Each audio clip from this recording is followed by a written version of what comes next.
Jersey Shore Credit Union. Choose better banking. All right, everybody, welcome to the Financial Wave, a podcast presented by Jersey Shore Federal Credit Union. This is our official episode 1. We're very excited to be here, and to my left, maybe you're right, depending on how you're watching, is my colleague and Robert. What is your position, Robert, at the credit union? I'm the Information Systems Manager at Jersey Shore Federal Credit Union. My responsibilities is everything related to IT. Phones, computers, printers, cybersecurity, everything related. Which is perfect, because that segues right into what our topic's going to be. You know, when we decided to start the podcast, we had an array of topics we could have talked about because we're a credit union. So we thought about budgeting, we thought about loans, thought about credit scores, but then we thought, you know, what's the perfect one to start with? And security and your online security, we thought was the perfect one, because none of that stuff matters if you don't protect your information. That's correct. So we are going to have Robert here give us his tips on how to secure your online accounts and make sure you know nothing fishy happens. So I will let Robert take it away, and I will ask any, general questions that anyone listening may have. Okay, so I'm going to give you 8 tips. I'm sure there's a ton more, but I'm going to give you 8 quick tips on how to protect yourself online. So one of them is never use unsecured public Wi-Fi when you're accessing your account online. I know a lot of people go to Starbucks and McDonald's and surf online. It's okay if you're doing general surfing, but when you're going into your accounts, hackers can get your information. So the best bet is to try to not go on any of those websites, any of those online accounts that you have on an unsecured Wi-Fi. In most of your restaurants, coffee shops like the McDonald's and Starbucks, those are unsecured, where, when you're at home and you have your own Comcast and you have a password on it, that's secured. So that's what I mean when I say unsecured. It doesn't have a password on it. Gotcha. So don't do your banking on your daily Starbucks trip is what That's what we're correct. suggesting. Okay. Right. That's good to know. Good tip for all our coffee lovers out there. And another plus is, especially with cell phone users, most of your companies, like the AT&Ts, provide additional services to protect yourself. And one of them is VPN and also call protection from AT&T. For the call protection, you actually have to subscribe to it. But what that does, it gives you a more layer of security when you are in these public facilities. It will let you know whether or not it's safe to access these online accounts, websites, when you're in those public facilities. Gotcha. And VPN, I feel like, is a word because of, COVID and then working remotely is a word that a lot of people have heard a lot, but maybe don't know 100% of what it does. Is there a little bit of description we could say, like, what a VPN does for you? A VPN is a more secured way of accessing your accounts. And just like Garrett gave you an explanation with remote, when we went remote, everyone was accessing their internal computers from a remote site, but they would have to put in a VPN to access it. So it's not just you accessing your computer with a password and a user ID. The VPN is another secured layer that's typically provided from your firewall of your company, and you would put in your credentials to get into the VPN, and once you satisfy your access, then you can get into your computer securely. Perfect. That was better than I ever could have explained it. So that's why you're the expert. Right. So the next tip is never save your logins. So it might be easier said than done, and I know a lot of people have done it in the past, where when you're accessing any online accounts, there's an option to save your login. You should never save your login, because one, if you do that and someone actually gets in your computer, then they don't need your user ID and passwords. All they need to do is click it and it will go right into your account. So never save your logins. Never choose that option to save your logins on any site, especially any of your financial sites that you access, like your Jersey Shore accounts. Gotcha. So take the extra 10 seconds, type it out. That's correct. All right. Another plus is try to choose a unique username. You know, say for example, my name is Robert Williams. R. Williams is not a good username. R. Robert W. is not a good username. Try to pick something very unique that no one can, easily hack. Because these hackers are smart. So, if they can figure out, okay, well, his name is Robert Williams. Well, his username must be R. Williams. So let's start with that. And then, they can try all different kind of things. And, especially on social media, when people have all those, hey, what's your favorite this or favorite that, you're giving them too much information. So try not to create a unique username. Try to create a unique username instead of a generic name. Right. I feel like we've all fallen into that pattern where it's just something that we remember, so we just do it for everything. But like you said, all that means is if they get one, they get every account. And that's Right. not a great way to protect your information. So that's a fantastic tip. Yes. Another thing is instead of try to create for your password, try to create a passphrase instead of just a password. And again, people giving too much information on social media. What's your favorite cat? What's your cat's name? What's your mother's maiden name? Those are all hacking questions, basically. Once they get that type of information, they can easily guess, a lot about your information to access your account. So, for example, for a passphrase, you could put in every moment is a fresh beginning. Even though that's a lot, no one could guess that. No one could actually guess something like that. So it's better safe than sorry, especially when you're online. So R. Williams, my nickname's Bobby, my pet name's Tiger.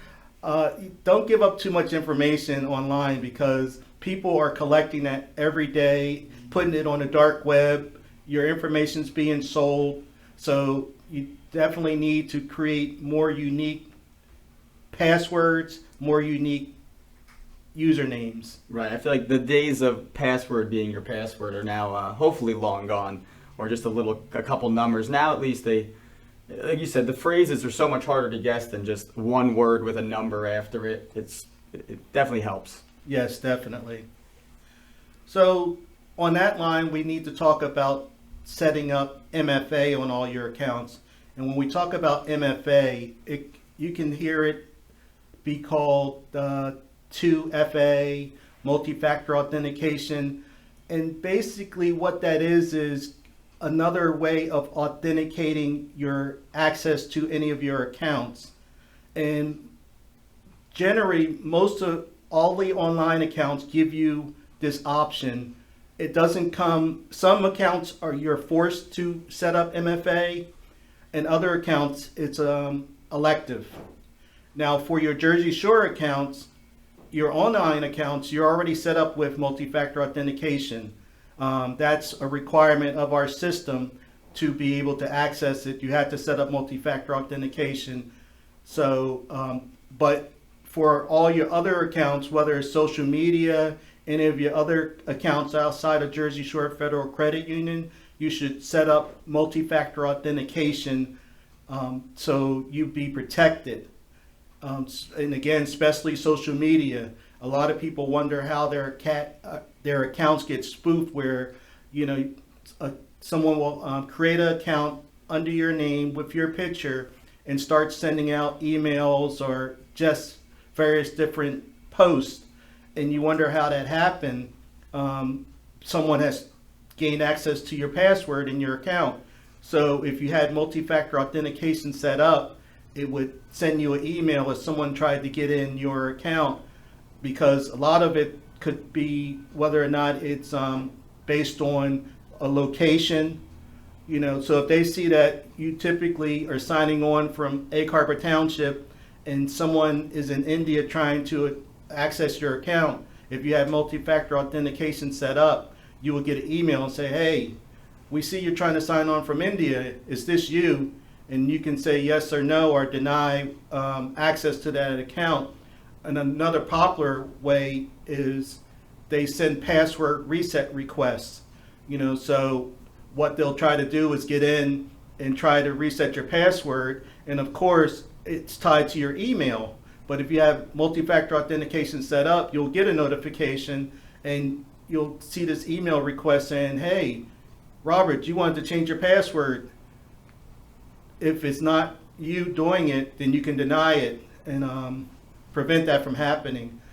Especially now with cryptocurrency being very popular, this is very important because there's been a lot of hacks with Coinbase and those other sites creating your cryptocurrency accounts. So you have to be very diligent in regards to setting up multi-factor authentication and creating these unique user passwords and secure usernames. Yeah, I mean, I've had instances where, like you said, did you sign in from this place? It's like a different state that I've never been in, or it's a different country that I've never been in. So just a small step, putting down a phone number, putting down an email that only you have access to is like another way to secure yourself more than just having a password and username. So another fantastic tip from the PC Doctor himself. So another tip is never click on email links, especially if you don't know where they came from. That is the most popular way of someone hacking you, because what they'll do is send you an email, hey, this is Jersey Shore, we need you to click on this link to update your account. And what they do is they'll create a website that looks like Jersey Shore. You'll sign in with your credentials, and actually your account information will come up because that's how great these hackers are. But it's really not Jersey Shore. So now they have access to your account and all your information, and they can do all kind of things to your account. So make sure, if you don't know that if that email is a real email with those links, just delete it. Or if you're really curious, either call the number or respond and say, hey, is this legitimate? But if you don't know, and the worst part is during Christmas season, especially the holiday season, people will get emails, hey, your order was shipped, Amazon, whatever it might be. If you never ordered from Amazon, why would you click on that link? So those are some of the examples. One of the examples. Another one is, of course, you won some money. Everyone loves to get that one, right? You won some money. Click here and put in your information. Don't do it. Don't fall for it. Yeah, like we always say too, if you ever get anything, and this is just from our example, like the credit union, and something that looks fishy, if you're going to call a number, call the number that you know. Like call our normal call center line and ask them if we sent anything out along those lines. And if we didn't, automatic delete. Don't even worry about it. Don't even think about it twice. Just click delete. Right. Another tip is always stay up to date with updates on any of your devices, whether it's your laptop, your PC, and your phones. Those updates are sent out for a reason, especially if you have Microsoft devices, Apple devices. There's always updates, and a lot of them are updates either for the software itself or security alerts that happen. And if you don't update your devices, especially with those security alerts, you're very vulnerable to whatever they're trying to protect you from. So I know a lot of people, I'll get to it later, but later is not good. It's best that you do it right away so you can stay up to date. That's a good one. Yeah, that's another great tip. Yeah, sometimes, again, it's a pesky. You may have to restart your browser, but just do it. Just get it done, finish it, and you'll never have to worry about it until the next one comes out. Right. And the last tip we have is always check your account often from a safe location. And it goes back to everything that we talked about earlier. You just make sure that wherever you are, it's not a critical site where you could be vulnerable to hacking, and that goes back to public Wi-Fi and those type of places, especially if you're going on any financial accounts that you might have. Right, and then we always say from a banking point of view, we have the option. You can set up alerts from your accounts or notifications from your account where anytime any money is transacted or taken out, you get alert right to your phone. So if you know that wasn't you or that wasn't anyone who has access to the account, you know right away. You can file a complaint, call us, we'll deal with it. You know something fraudulent's going on, but those accounts are like, those notifications are very important. Like I set mine to anything over $0, so I know anytime anything comes out of my accounts, and most financial institutions will have that option, whether it's us or somebody else. That's correct. Right. Definitely set up those alert notifications. Yeah, it's a big step. And it only takes a couple minutes, so it's not a big deal at all. Right. So that was Robert's big tips for the day. We'll do a quick recap, going from 1 down to 7 or 8, however many total we ended up having. Right. So we start out with never use unsecured public Wi-Fi. The next one is don't save your logins. Use a unique username. Use passphrase instead of passwords. Keep up to date on updates. Set up multi-factor authentication. Never click on email links. And the last one is check your account often from safe locations. Perfect. So if you take anything from those, at least take those main points out. And if you ever need to come back and listen, it'll always be posted for you. So that was Robert's little cybersecurity help there for anyone helping safety on their accounts. So hopefully we can help you guys out in that case. The next part of our podcast we'd like to do is called our Community Corner. Well, like we do if we're due for the first time. So little community things that happened. We just did a breast cancer walk, so we saw some members out there. That was awesome. It was in Ocean City, raised some money, had a great time. And we also, for the community, have a Operation Empty Closet clothing drive going on. That goes on till the end of October. That is just collecting either new or like lightly worn clothes for the Atlantic City Rescue Mission. This is our second year doing it, so that's another great event we have going on. So this will be the end of our first podcast. You can listen to us on anywhere you listen to podcasts, whether it's Apple Podcasts, Spotify, iHeartRadio, any of the big names. We will be on there. You will also be able to find us on YouTube for our full episodes. And any clips we post will be on Instagram, Facebook, and possibly TikTok, as we may be diving into that. I would like to thank Robert for being my first guest and joining us today. No problem. All right, and thank you all for listening. Jersey Shore Credit Union. Choose better